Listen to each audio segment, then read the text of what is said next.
राधे राधे बच्चों। आज मैं आप लोगों के लिए लेकर आया हूँ अपने यूट्यूब चैनल पर एट्थ का मैथ 13वां प्रकरण है त्रिभुजों की सर्वांग समता। तो इसके पहले लेक्चर में हमने देखिए एक्सरसाइज 13.1 में किया था। उसके पहले हमने क्या देखा? एक्सरसाइज 13.1 के पहले हमने देखा था कि त्रिभुज किस प्रकार से सर्वांग सम हो सकते हैं। त्रिभुजों की सर्वांग समता की कौन कौन सी कसौटियां हैं, जैसे भू भू भू, भुजा भुजा भुजा, भुजा कोण भुजा, भू को या को भू या कर्ण भुजा कसौटी प्रमेय। तो इसके आधार पर आज हम लोग देखेंगे एक्सरसाइज 13.2। तो देखिए बेटा, आप लोग सबसे पहले जो है, यदि त्रिभुजों की सर्वांग समता की कसौटियों को अच्छी तरह से समझ गए हो तो आपको प्रश्नों को हल करने में सरल होगा। यदि कसौटियों को आप नहीं समझे हैं तो हमारे जो है लेक्चर पहले को आप फिर से एक बार दोबारा जो है देख लीजिए। उसको देखने से आपको समझ में आएगा कि हमें त्रिभुज को सर्वांग सम करना है तो कौन से कसौटी का उपयोग करना है। तो आइए देखते हैं हम आज क्या करना है हमें। क्या दिया बेटा? आगे दी गई प्रत्येक जोड़ी के त्रिभुजों में समान चिन्हों द्वारा दर्शाया गया है। अब देखिए, यहाँ एक चतुर्भुज है यम यस टी और बी। इसमें हमें देखिए कुछ समान चिन्ह दिए गए हैं। अब पहला बोला ये कि इसमें दो त्रिभुज कौन से हमें सर्वांग सम लेना है। समझे, हमने ले लिया त्रिभुज यम बी टी और त्रिभुज यम यस टी। समझिए हल। देखिए सबसे पहले हमने क्या लिया हल? त्रिभुज यम एस टी और त्रिभुज यम बी टी में, ये हमने ले लिया। अब हमें समान चिन्ह कौन सा दिया है? पहला क्या दिया? देखिए त्रिभुजा यम यस बराबर है भुजा बी टी। क्या दिया बेटा? पहला हमें दिया है कि भुजा यम यस सर्वांग सम है भुसम भुजा बी टी। यह हमें दिया है दत्त। दत्त भी लिख सकते हो, दिया है भी लिख सकते हो। दूसरा देखिए, दूसरा हमें क्या दिया है? दूसरा हमें दिया है कोण यम यस टी, कोण यम यस टी सर्वांग सम कोण यम बी टी। अब ये दोनों क्या है? दोनों 90 अंश के कोण है। क्या लिखोगे? प्रत्येक कोण 90 अंश, या लिख सकते हो प्रत्येक सम कोण। प्रत्येक कोण 90 अंश। तीसरा देखिए, तीसरा हमारा क्या हो गया? तीसरा हमारा हो गया देखिए त्रिभुज यम एस टी में भी भुजा एम टी है और त्रिभुज यम बी टी में भी भुजा एम टी है। तो भुजा एम टी सर्वांग सम भुजा एम टी। कोई भी त्रिभुज की भुजाएं परस्पर क्या होती है? सर्वांग सम होती है। भुजा एम टी सर्वांग सम भुजा एम टी। इसको क्या लिखोगे? सामान्य भुजा। सामान्य भुजा। अब देखिए बेटा, ये हमें मिल गया कि ये त्रिभुज। अब याद रखो, जब किसी समकोण त्रिभुज में कर्ण और भुजा सर्वांग सम हो। अब देखिए त्रिभुज यम यस टी, यह एक समकोण त्रिभुज है। त्रिभुज यम बी टी, यह भी समकोण त्रिभुज है। और यम टी क्या है? कर्ण। 90 अंश के सामने की भुजा को हम क्या कहते हैं? कर्ण। तो कर्ण जो है दोनों में बराबर है और भुजा बराबर है। इसलिए हमारा चौथा कथन क्या आ जाएगा? त्रिभुज यम यस टी सर्वांग सम त्रिभुज यम बी टी। कौन सी कसौटी? कर्ण भुजा कसौटी प्रमेय। कर्ण भुजा कसौटी प्रमेय से। अब अगला क्या बोला है? सर्वांग सम त्रिभुजों की शेष संगत सर्वांग सम घटक। अब देखिए पहला इसमें हमारा क्या आ जाएगा? पहला आ जाएगा भुजा एम बी सर्वांग सम भुजा एस टी। पहला क्या आ गया? भुजा एस टी सर्वांग सम भुजा एम बी। ये मिल गया। रीजन क्या डालोगे? सर्वांग सम त्रिभुज के सर्वांसम त्रिभुज की संगत भुजा। क्या लिखे बेटा? सर्वांसम त्रिभुज की संगत भुजा। यह हमें मिल गया। अगला स्टेप देखिए, अगला हमारा दूसरा क्या मिलेगा? कोण SMT, कोण SMT सर्वांसम कोण MTB या BTM। कोण SMT सर्वांसम कोण BTM या MTB। अब इसका रीजन क्या डालेंगे आप लोग? सर्वांसम। अब देखिए दूसरा, इसी प्रकार से दूसरा, ये कोण सर्वांसम इसके, ये सर्वांसम हो गए। अगला क्या होगा? सर्वांसम।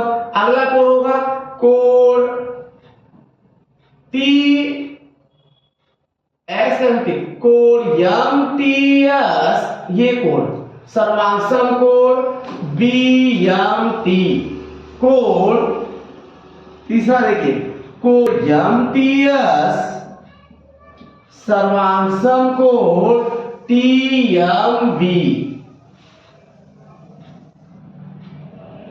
BMT। इसका दोनों का देखिए रीजन क्या डालेंगे हम लोग? इन दोनों का हमारा रीजन होगा, इन दोनों का रीजन क्या होगा हमारा? इसका दोनों का रीजन होगा सर्वांसम त्रिभुज के, हरे कृष्णा, सर्वांसम त्रिभुज के संगत कोण। तो इस प्रकार से देखिए, हमें इस त्रिभुज किस कसौटी से सर्वांसम है? तो ये दोनों त्रिभुज किस कसौटी से सर्वांसम हुए? कर्णभुजा कसौटी से। और त्रिभुज के संगत सर्वांसम घटक कौन से हैं? तो भुजा MB सर्वांसम भुजा ST, और कोण SMT सर्वांसम कोण MTB, और कोण MTS सर्वांसम कोण BMT। इस प्रकार से हमारे दोनों त्रिभुज के संगत भुजाएं और कोण सर्वांसम हो गए, त्रिभुज दोनों सर्वांसम हो गए। अब हम अपने अगले प्रश्न पर चलते हैं। देखिए अगला हम आ गए अपने प्रश्न नंबर 2 में, जिसमें ये आकृति बनी है। अब इसमें हमें पहला त्रिभुज हमने क्या ले लिया बेटा? PRQ, और त्रिभुज TRS में। अब देखिए यहाँ भुजा, पहली भुजा क्या है? PR, तो हमने PR लिया। यहाँ पहली भुजा क्या होगी? TR ले लिया। तो दो त्रिभुज ले लोगे। पहला क्या करोगे? त्रिभुज PRQ और त्रिभुज TRS में।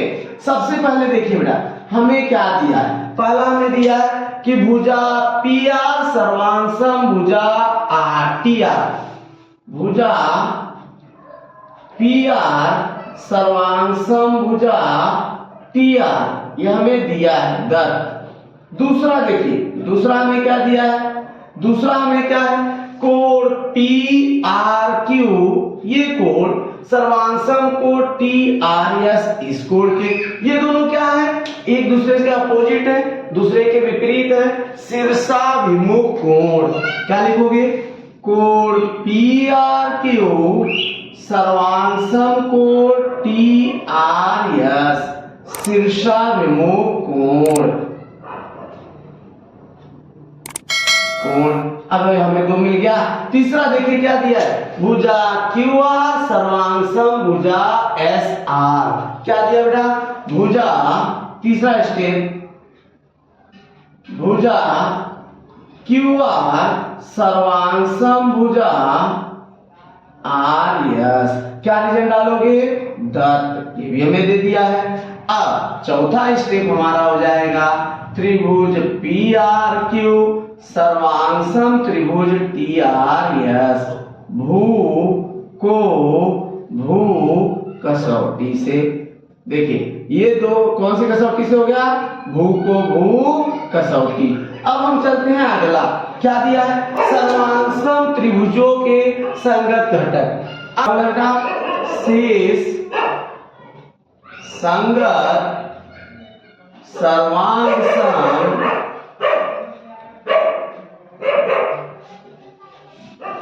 घटक। शेष संगत सर्वांसम घटक। पहला देखिए भुजा PQ सर्वांगसम भुजा ST। पहला क्या लिख दोगे, भुजा PQ सर्वांगसम भुजा ST। क्या रिजल्ट डालेंगे, सर्वांगसम त्रिभुज की संगत भुजाएं। भुजा सर्वांगसम, क्या लिखें बेटा, सर्वांगसम त्रिभुज की संगत भुजा, सर्वांगसम त्रिभुज की संगत भुजा। दूसरा देखिए स्टेप, दूसरा हमारा क्या मिलेगा, कोण RPQ सर्वांगसम कोण RTS, ये कोण सर्वांगसम। दूसरा कोण RPQ सर्वांगसम कोण RTS। तीसरा आ जाएगा हमारा कोण PQR सर्वांगसम कोण TSR। इनका रिजल्ट हम डाल देंगे, देखिए क्या डालेंगे, सर्वांगसम त्रिभुज के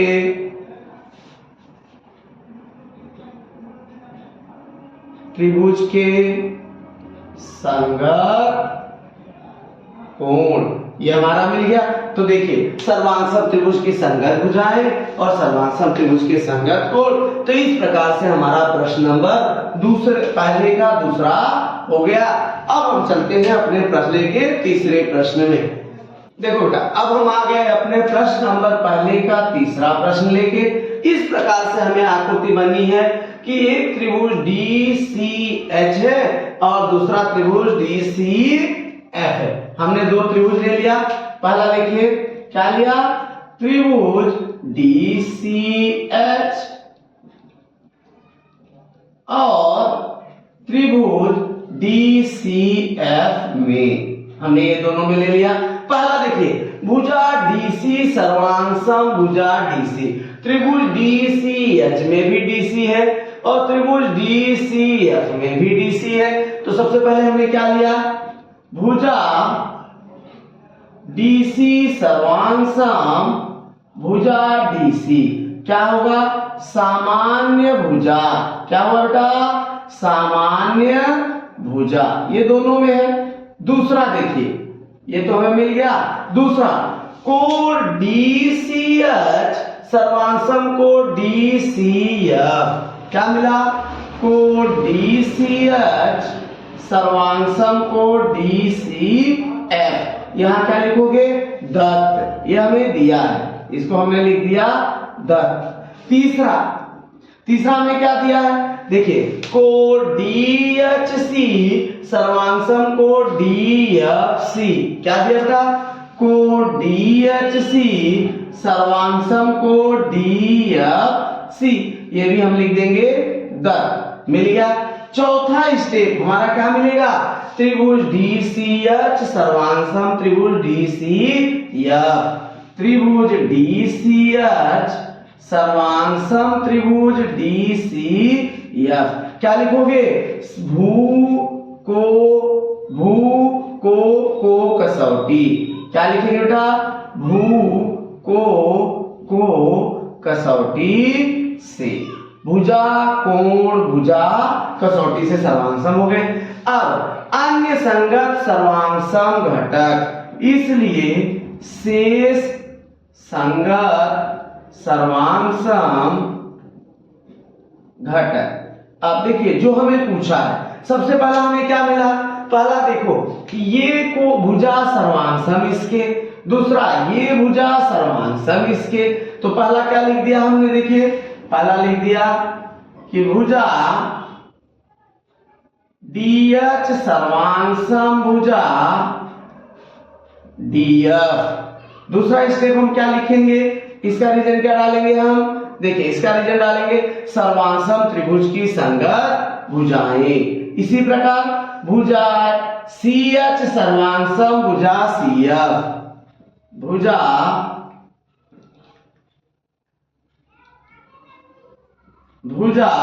CH सर्वांगसम भुजा CF। क्या लिखा बेटा, भुजा CH सर्वांगसम भुजा CF। इन दोनों का हमारा क्या रीजन आ गया? दोनों का हमारा रीजन आ जाएगा सर्वांग सम त्रिभुजों की, सर्वांग सम त्रिभुजों की संगत भुजाएं। ये मिल गया। अगला देखिए बेटा, तीसरा कोण CDH सर्वांग सम कोण CDF, कोण CDH सर्वांग सम कोण CDF। क्या रीजन डालेंगे? सर्वांग सम त्रिभुज की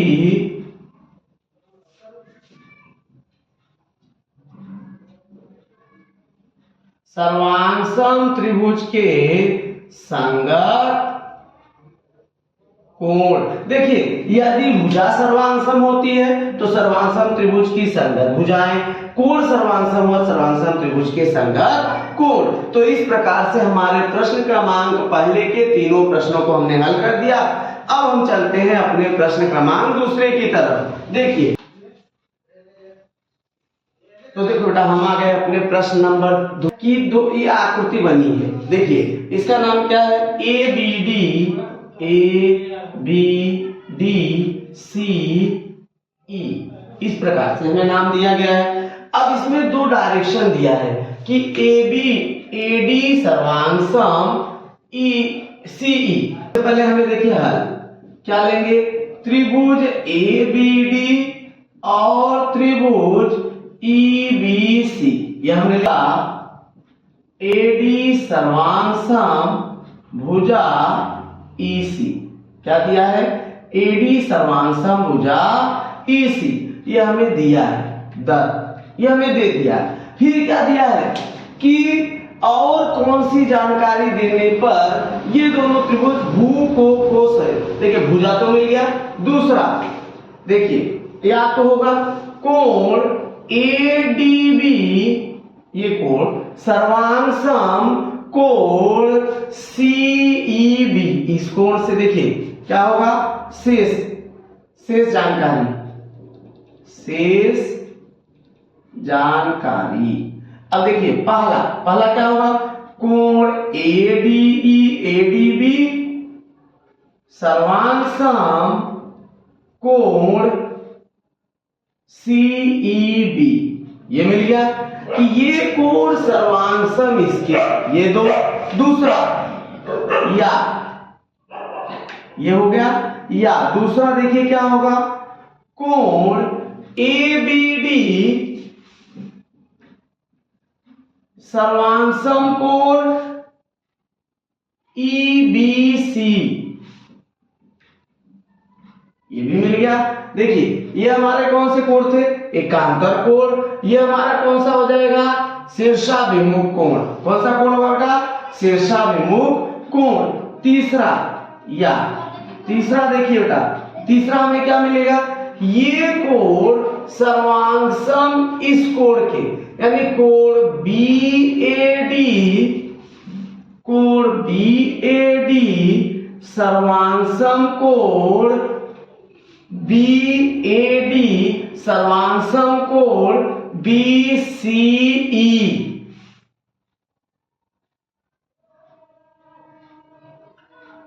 BCE इसके सर्वांग सम हो गया। ये तीन जानकारी यदि हम देते हैं तो ये दोनों त्रिभुज क्या होंगे? भू को भू कसौटी से सर्वांग सम हो जाएंगे। तो देखिए, इसलिए हमारा क्या होगा कि दूसरा स्टेप हमारा होगा कोण ADB सर्वांग सम कोण DBCEB। दूसरा कोण, ये कौन से कोण हो गए बेटा? एकांतर कोण। तीसरा हमारा क्या होगा? देखिए, तीसरा स्टेप हमारा होगा शेष जानकारी। तीसरा हमारा क्या होगा? कोण ABD सर्वांग सम कोण EBC। ये हो गया। चौथा स्टेप हमारा मिल जाएगा त्रिभुज ABD सर्वांग सम त्रिभुज EBC। कौन सी कसौटी? देखिए बेटा, भू को कसौटी। कौन सी कसौटी? भू को कसौटी। इस प्रकार से यदि हम ये 3 जानकारी देते हैं तो वह त्रिभुज सर्वांगसम हो सकता है भू को कसौटी से। पहली जानकारी ये है, दूसरी जानकारी ये है, तीसरी जानकारी ये है। इस प्रकार से हमने अपने एक्सरसाइज 13.2 को समाप्त किया। अब हम देखिए अगले लेक्चर में आते हैं एक अगला स्वाध्याय पार्ट 4 लेकर। यहाँ पर हमारा मैथ्स 8वीं का भाग 3 समाप्त हुआ। अब यदि आपको कुछ भी प्रॉब्लम होता है तो आप मैसेज करिए, कमेंट करिए और हमारे वीडियो को अधिक शेयर करिए। धन्यवाद। तो यहाँ पर